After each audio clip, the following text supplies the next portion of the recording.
Good evening, everybody. President Trump making a return to the campaign trail today, holding a campaign event this evening in New Hampshire. The president's event in Londonderry, his first major in-person rally since Tulsa, Oklahoma back in June. And President Trump is sure to be fired up after he formally accepted the Republican Party's nomination last night.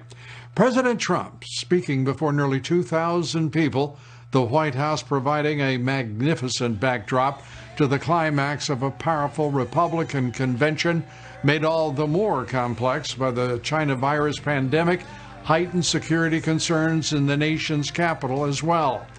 And over the course of 70 minutes, President Trump went through his unprecedented and historic accomplishments of his historic first term in office. President Trump reminded voters as well that there is much, much more to be done, more battles for him to fight and to win for the American people. Together we have ended the rule of the failed political class, and they are desperate to get their power back by any means necessary. You've seen that. They are angry at me because instead of putting them first, I very simply said, America first. So tonight I say to all Americans, this is the most important election in the history of our country. There has never been such a difference between two parties or two individuals in ideology, philosophy, or vision than there is right now. Our opponents believe that America is a depraved nation. We want our sons and daughters to know the truth. America is the greatest and most exceptional nation in the history of the world. The president also lit into his opponent, China Joe Biden.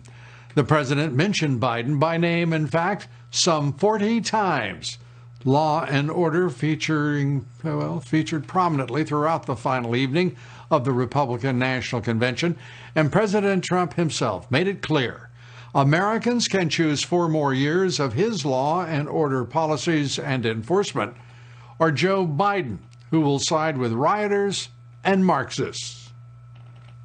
Your vote will decide whether we protect law-abiding Americans or whether we give free rein to violent anarchists and agitators and criminals who threaten our citizens. And this election will decide whether we will defend the American way of life or whether we will allow a radical movement to completely dismantle and destroy it. If Joe Biden doesn't have the strength to stand up to wild-eyed Marxists like Bernie Sanders and his fellow radicals, then how is he ever going to stand up for you? He's not. Make no mistake, if you give power to Joe Biden, the radical left will defund police departments all across America. They will pass federal legislation to reduce law enforcement nationwide. They will make every city look like Democrat-run Portland, Oregon. No one will be safe in Biden's America. My administration will always stand with the men and women of law enforcement.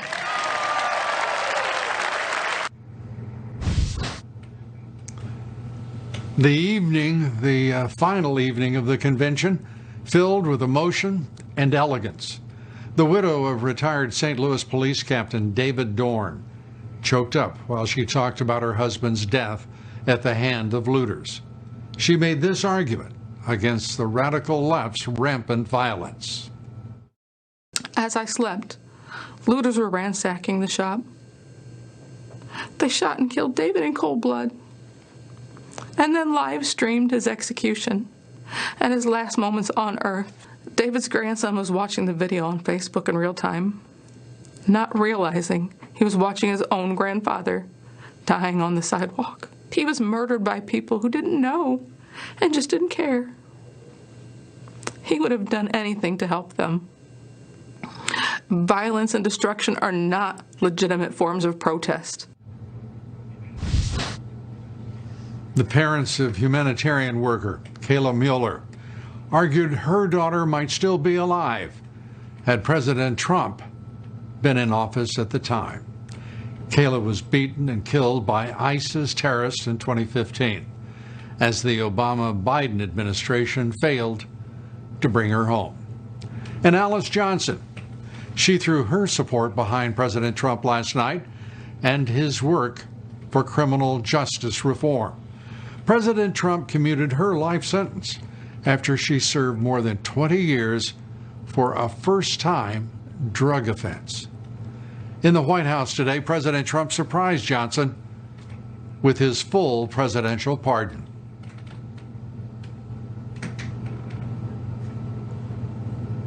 And what was the radical left's reaction to such a night of great drama and poignant, touching speeches? Well, in some places, more mob violence. Left-wing fanatics targeting supporters of President Trump as they left the White House grounds last night, as they left for the evening. Georgia State Representative, that left-wing national media doing its best again to defend the left-wing mob. Politico wrote this, quote, protesters confront Rand Paul outside White House after RNC. Confront. Senator Paul's wife, Kelly Paul, tweeted this in response, no, Politico, we were not confronted by protesters.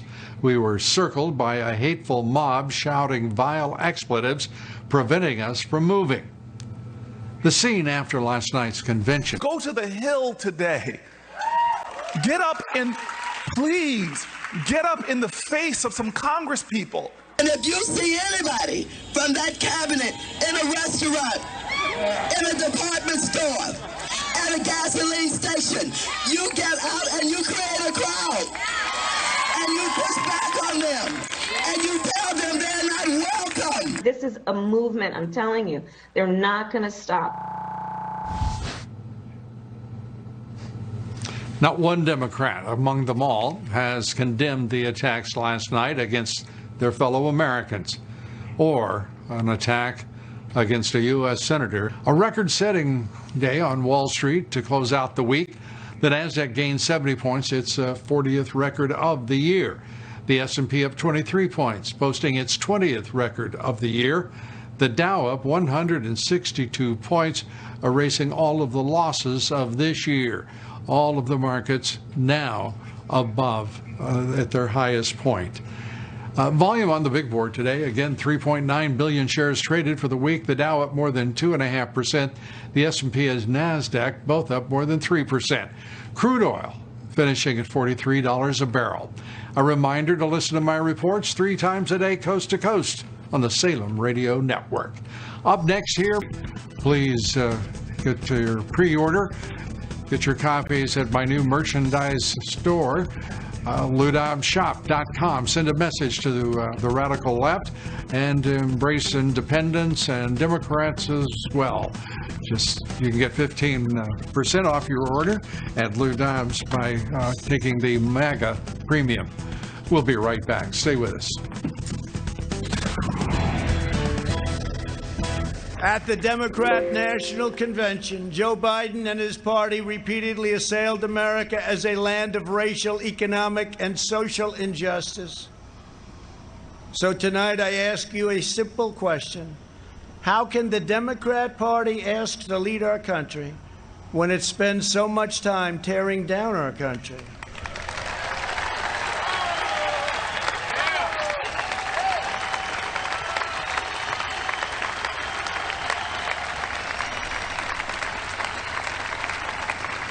In the left's backward view, they do not see America as the most free, just, and exceptional nation on earth. Instead, they see a wicked nation that must be punished for its sins. President Trump last night said the party of hate cannot win in November. Breaking news now, a new study finds Republicans twice as likely to hide their voting intentions to pollsters than Democrats. Twice as likely.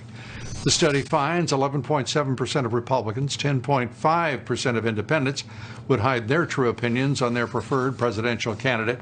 Only 5.4% of Democrats would do the same. Also breaking tonight, the radical Dems in Virginia apparently believe assaulting a police officer is now a misdemeanor. The state's up. Victor Davis Hanson, senior fellow in military history at the Hoover Institution, professor emeritus of classics at California State University, best-selling author, National Review contributor, great American, and it is great to have you with us, Victor. Let's turn to your impression of the contrast between two conventions, that of the Democrats and the Republicans. Well, I think let's start off with the mood, Lou. I think the Republicans came in there thinking they were closing the lead and that the trajectory has changed, and the May and June news cycle was not the September news cycle. And so they were upbeat, not just because they are naturally about America, but they felt that they were going to strengthen what is a pretty good trajectory. The Democrats came in there very worried, and they kept saying, vote, vote, vote, we got to get out to vote. And then during the Republican convention, we heard from Hillary that Biden should not concede under any circumstances, almost assuming he'd lose. And then Nancy Pelosi said there should be no debates. And then Don Lemon at CNN said the polls are, not good for us. We got to come out and condemn the riots. So they must have been getting data. And when you mention polls that are somewhat skewered by the Republicans' sort of reluctance to tell the pollster what they really feel, there's two types of polls that are immune to that. And one are the bettors in Vegas. And about 85% of the recent bets went for Trump, who's almost close to dead even. And the other is internal polls. Nobody pays money to be lied to in confidence. And I think that a lot of the Democratic worry was that their internal polls are not showing a good trajectory. And it's kind of important because one of the subtexts of the Republican convention was to get Joe Biden out of the basement. And that run out the clock strategy, I don't think is viable when the polls are almost equal or they're getting close to that. So I think there was a great worry on the part of the Democrats, almost a frantic anger, and that amplified their innate idea that America was founded in sin and it was flawed at its origins, and the Republicans' contrasting view that, we don't demand to be perfect to be good. So it was very different, and I think it's going to be very different. I see these conventions as kind of recalibrating the entire campaign from a virtual candidate of Biden to a virtual debate to into something very different. It's going to be wide open now, and I think Biden can no longer hide. Yeah, it seems that it's inescapable. He has to find some way to be at least somewhat animated, show some level of energy. It is highly risky for him, given his many confused moments when he has been public. You can understand his strategy, which is to basically hide. But as you suggest, that may no longer be an option. Kamala Harris now not taking questions from the media, and the media not demanding she do so. The media not demanding that Biden emerge from his cocoon and actually engage with the public. This is madness. There's no precedent for anything we are witnessing in this political year. No, it isn't. But I think, as I said, on another occasion, he's sort of a prisoner of his own paradox, because he can't debate for the reasons that you detailed, but if he doesn't debate, he's sort of reduced to Clint Eastwood's empty chair when Clint Eastwood spoke at the 2012 Republican convention. They'll have a chair up there, and Trump will be talking to him, and it won't look good. And if he has a non-scripted press conference, and he has a town hall meeting, or he has a tarmac rally, it's not going to go well. But if he doesn't, it's not going to go well either, because this strategy of playing out the clock was based on an 8 to 10 point lead, and I don't think anybody believes either the polls are that accurate or that these internal polls reflect that lead. And so I think he's going to be pushed out, but if he's pushed out, he feels that he has no confidence to wage a campaign. So now they're turning to surrogates, and Kamala Harris, unfortunately, there was a reason why she didn't do well in the Democratic primary, because she's off-putting. She's shrill, and she's sort of, race. She can't finish a sentence without saying something about race. And when she talked about the rioting as, mostly peaceful and lawful, that wasn't true.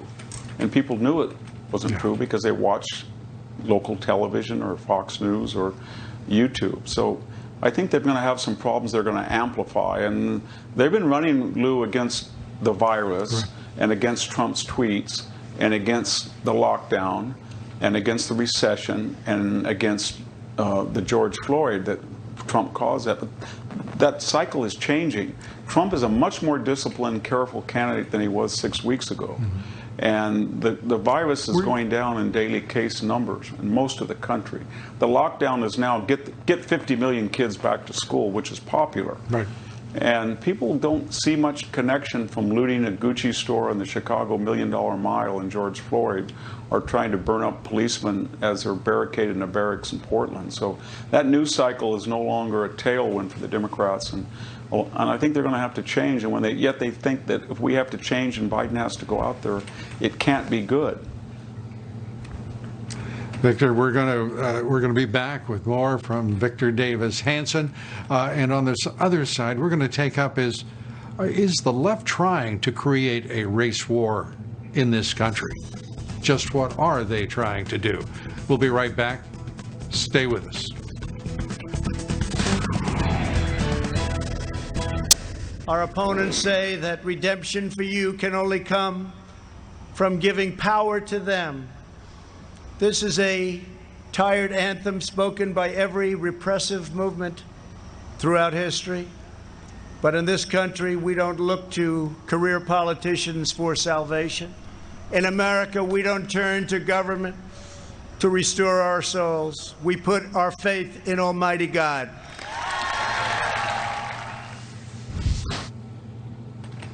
President Trump last night on the radical Dems' reliance on big government, their almost daily insistence upon dependency on big government. We're back talking with Victor Davis Hanson. Victor, I want to ask you, a young man who impressed me greatly, Daniel Cameron, the Attorney General of Kentucky, said to the Democrats, "You cannot tell me how to vote because of the color of my skin." I thought that was an eloquent, succinct expression of independence, and you're hearing something like that mood across much of the country. How important is that to the year and to the direction this country is really headed? Well, it's very important, Lou, to the year because the Democratic Party has written off the old Union lunch bucket vote, the white middle class. And it relies now on the very wealthy and their money and the very poor and often minorities. But it's so skewered, that dialectic, that it needs about 90% of the inner city vote, 95% in Philadelphia, Pittsburgh to balance out rural Pennsylvania, or Detroit, rural Michigan, or Milwaukee. And Barack Obama's proved that they could do it, at least in 2 years. Hillary couldn't do it. But what Mr. Cameron is saying is, you've relied on us so much, and you may think that I'm not the majority yet of the African American community, but we can beat you without the majority. People like me can get 10, 15, 20% of African Americans to vote and repudiate you, and because you've written off so many other groups, you're going to lose. And that's what terrifies the Democrats this year, that they have to have just an extraordinary, vast majority of African Americans, and they'll say and do anything to get that, and usually that means calling everybody a racist who appeals to the African Americans as individuals rather than collective. But more importantly, I think, Lou, this Republican convention, you said it, and others have said it, there was not a Romney there, there were not a Bush there, the McCain family was not there. This is a workers, middle-class party, and the emphasis was on class, class, class, and not identity politics and not race. And that's a far more inclusive, fluid concept. And it was very weird. Here were middle-class people, often with tragic stories, sometimes inspirational, but they weren't mad at America. They wanted to be lifted up, of all different races. The Democrats were basically wealthy Hollywood, Silicon Valley, Wall Street types, party apparatchiks, and they were all angry, even though America's been very good to them. And they want race, race, race. But boy, if the Republicans can reinvent themselves into a dynamic middle-class workers' nationalist party, then that's a very inclusive idea that they've never tried before. And that's also, I think, explains why a lot of the Never Trumpers just despise Trump. Yeah. Because they just don't want anything to do with a assimilated, integrated, middle-class party of common people and workers. And a man who actually does what he says he'll do, delivers on his promises, and I don't mean that in a rhetorical sense. I mean it in a very literal sense. This is a man who has, more than any president who preceded him, has done exactly what he said he will do. And one of the things he said he would do is be the president of all the people. I think you're exactly right, Victor. This is now a populist party, the party of Trump. And Ronna McDaniel said the same thing on this broadcast here last night, that this is the party of Trump. And that makes all the difference. My question to you as we wrap up. So much has been made of mail-in voting. So much of it has already taken place. How likely is it is rigged, that it will have a definite influence on the outcome of this election? Well, I think we have to be specific. We're worried about, I'm in a congressional district where my Congressman David Valadao won by over 6,000 votes on Election Day, and because of third-party vote harvesting, he lost by 600 to the Democratic candidate. So it's something we got to worry about. We know why they're pushing it, but it's really a question in these states like Wisconsin, Pennsylvania, Michigan, Ohio, North Carolina. Who's the governor? Who's in the legislature? Who controls it? And that, in that context, it's a little bit more favorable for the Republicans. We all know what California and New York are going to do, but it's not going to matter. But what we're worried about is Wisconsin and Michigan and Pennsylvania. What are they going to do? Because they're going to decide the election. That's where we've got to really hope that the Republicans put their resources to monitor it, because mail-in balloting, canceling the debates, the Joe Biden basement strategy, they're all efforts to avoid confronting the real issues of violence and this left-wing agenda. And they'll do anything, any means necessary to not talk about that, because it's a losing, as we saw in the primary, those are losing issues. Yeah. Of AOC and Bernie Sanders. Indeed. Victor Davis Hanson, always good to have you with us. Thanks. Good to see you, Victor. We'd like to hear your thoughts about Victor Davis Hanson's point of view. Share your comments. Follow me on Twitter at Lou Dobbs. Like me on Facebook and Instagram. Programming note, Treasury Secretary Stephen Mnuchin will be our special guest this coming Monday. We hope you'll join us for that and much more. Up next, more shady nonsense from Senator Lindsey Graham. What is he up to? We'll talk about it with Judicial Watch President Tom Fitton. And pre-order my new book, The Trump Century: How Our President Changed the Course of History Forever, available now. Pre-order your copies at our new merchandise store, LouDobbsShop.com, as well as Amazon.com. Stay with us. We'll be right back. Who is hiring the radical professors, judges, and prosecutors? Who is trying to abolish immigration enforcement and establish speech codes designed to muzzle dissent? In every case, the attacks on American institutions are being waged by radical left. Always remember, they are coming after me because I am fighting for you. That's what's happening. And it's been going on from before I even got elected.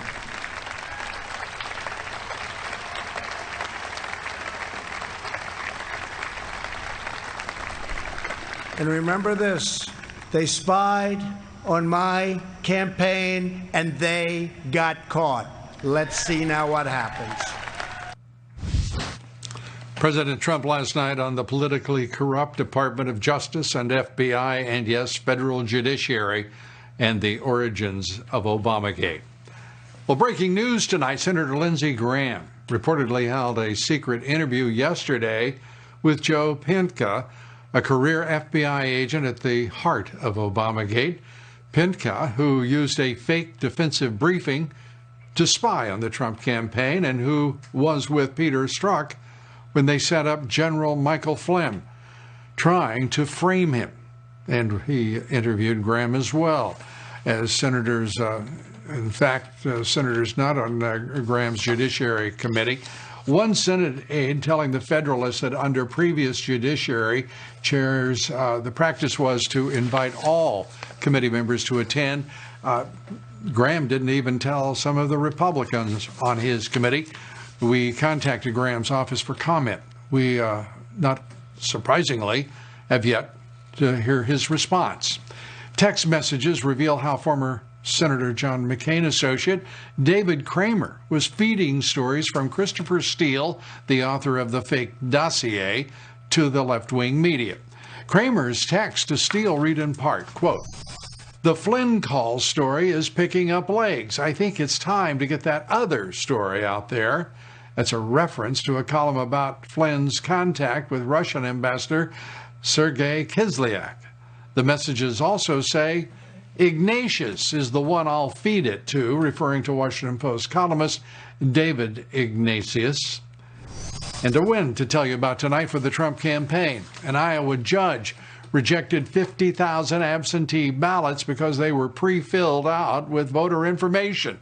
Earlier this month, the Trump campaign and Republican groups in the state filed lawsuits to invalidate those ballots, saying voters should fill out their own ballots to protect from fraud. Joining us tonight, Tom Fitton, the president of Judicial Watch. His new book is A Republic Under Assault, The Left's Ongoing Attack on American Freedom, available for pre-order now. Tom, good to have you with us. It turns out there is voter fraud in this country of all, it's seemingly all forms possible. Your reaction to the latest? Well, in Iowa, the problem with mailing out ballots that are pre-filled or ballot applications that are pre-filled, that makes it easy for someone who isn't supposed to get them to follow up and get the darn absentee ballot in response, especially to someone who's living in a place where the ballot is mistakenly sent. We did an investigation of Iowa's numbers. We found there were problems. And, the problem here is you've got these ballot applications and ballots going to registration lists, which are dirty. If you're in the business of mailing... Well, they're dirty, and they're also being used to pre-mail ballots out to voters without any assurance that it'll get to them or any assurance that there won't be greater fraud. I mean, I think everybody gets why it looks like it's a rigged deal. And really a bad idea. But meanwhile, and I don't remember any of us getting to vote on it, the Democrats go straight ahead with precisely that, mail-in voting. It's so irresponsible, it has to be malicious. And especially the politicians, because the politicians know, because they're in the business of contacting voters in their campaigns. They know the voter registration lists are notoriously unreliable. They spend all sorts of money trying to fix them themselves because they waste time contacting voters that aren't there. So they all know it's a joke, and yet they're still pushing out almost 100 million ballots and ballot applications, Lou. They know it's going to break the system. What you see on the streets, you're seeing it in the election system. It does. It really does. It's got to be stopped. It's just that simple. Let's turn to Senator Graham, again, making news by doing something really very, very odd, not telling members of his own committee that he was talking with Penka, the agent who accompanied Strzok, trying to frame General Michael Flynn in August of 2016. I mean, what is this senator thinking? Can you divine his innermost thoughts? I can't. To me, it indicates they're being dragged kicking and screaming into doing any investigation. And you can give yourself some credit, Lou. Give Judicial Watch and others have been critical of the not only Senator Graham, but the Republican leadership in the Senate for failing to investigate this. This would never have been done, and it's only being done because of grassroots pressure and pressure that folks like you are bringing on the Senate. It shows that there's a serious concern by the American people that there's been no sufficient accountability. And however problematic the way that Graham is doing it and half-baked, It would never have been done but for this pressure. I'm surprised they're asking any questions at all. It's a really kind of a victory that they're bringing this guy in at all at this late date. At this late date. It's stunning. And a late development, the Attorney General responding to a court battle out west, the Ninth Circuit Court enjoining an injunction against the enforcement of law by the federal government in Portland, Oregon. I mean, it's come to that. And it is absolutely obscene that a federal court in Portland would not want federal law enforcement officers or any law enforcement officer to have at their disposal any tool with which to preserve law and order and civil order where there is so much violence. 91 straight nights of violence. Well, it shows you the attack on the rule of law isn't just on the streets. It sometimes is in the courts.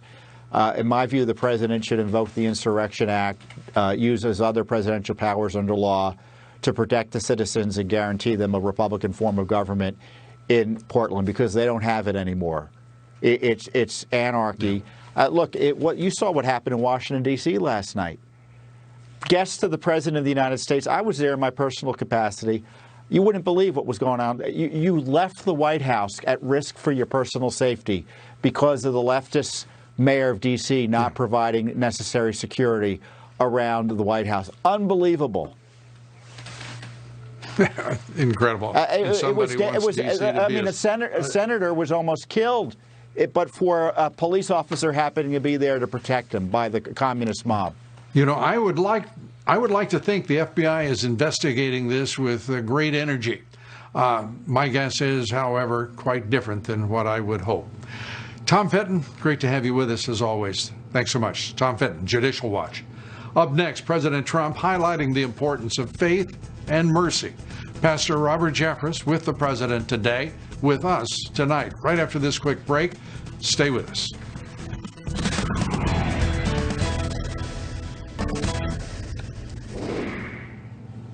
Our next guest prayed with the president today in the Oval Office after President Trump pardoned Alice Johnson.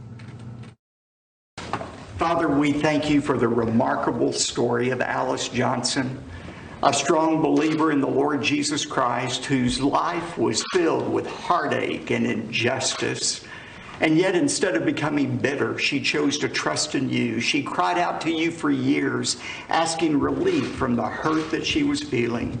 We thank you that you chose to answer her prayers to you through a great president named Donald Trump, a great leader who, yes, believes in law and order. He believes in justice, but he also believes in mercy. The man praying, Pastor Robert Jeffress from the First Baptist Church of Dallas, Fox Business contributor, amazing author, amazing American. Great to have you with us. Good to see you, Pastor. Thank you. That was a special moment among many I know that you've shared with this president. But for Alice Johnson, who was absolutely poignant and just so elegant in her words last night, that was a wonderful, wonderful idea to give her a full pardon. Good to have you with us. What are you thinking about? Lou, I have never seen or experienced anything like I did today in the Oval Office. This was completely the president's idea, really on the spur of the moment. He had already commuted her sentence, but he said, wouldn't it be wonderful? We were just talking, wouldn't it be wonderful if I could just give her a fresh beginning? And so he talked to his advisors, as he should, and they talked about the pluses and minuses, as they should, but he said, it's the right thing to do, and we're going to do it. And, you know, this just shows the side of the president that you'll never hear from the fake news media. You and I both know that when he needs to be tough, there's nobody tougher than Donald J. Trump. But when the situation calls for kindness, there's nobody any kinder or more gracious, and that's what makes him such an effective leader. One of the most effective elements of what was, I think, a terrific convention for the Republicans was the number of times they showed every day working men and women supporting this president and telling their stories of their relationship with him, what he has done in policy that has made their lives so much better, or what he's done personally that has made their lives better. To see Alice Johnson endorse him as she did is going to be meaningful. It is also meaningful all that the president and the convention did in the name of pro-life in this country. Yes. Not anti-abortion, but pro-life. And they made, I think, just a powerful message throughout the week that will carry on through this campaign and beyond. I do too, Lou. And look, in 2 weeks, you've seen two political parties paint two very different pictures of the kind of America they want. And if you want a country that is built on socialism, godlessness, lawlessness, then the Democrats are your party of choice. But last night we heard from our president, and really all week, a vision for a country that continues to be built upon faith and freedom and law and order. I believe that's what most Americans want, and I believe that's why President Trump will be reelected on November 3rd. This president made a point in his comments last night in his speech, which I thought was a terrific speech. He said that you should not be looking to government; you should be looking to God. Those are powerful words coming from any president, but at particularly this moment, as this country is facing so many challenges, so many threats, and this president standing and fighting, to hear him say that is very special indeed. And again, Yes. I think a very powerful message to all Americans. And you never heard anything like that, even from Ronald Reagan or either of the Bushes. This president is unique in his embracing of faith.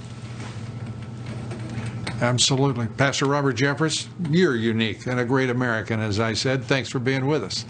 You can pre-order my new book, The Trump Century, How Our President Changed the Course of History. Available now. Pre-order your copies at our new merchandise store, LouDobbsShop.com. And for a 15%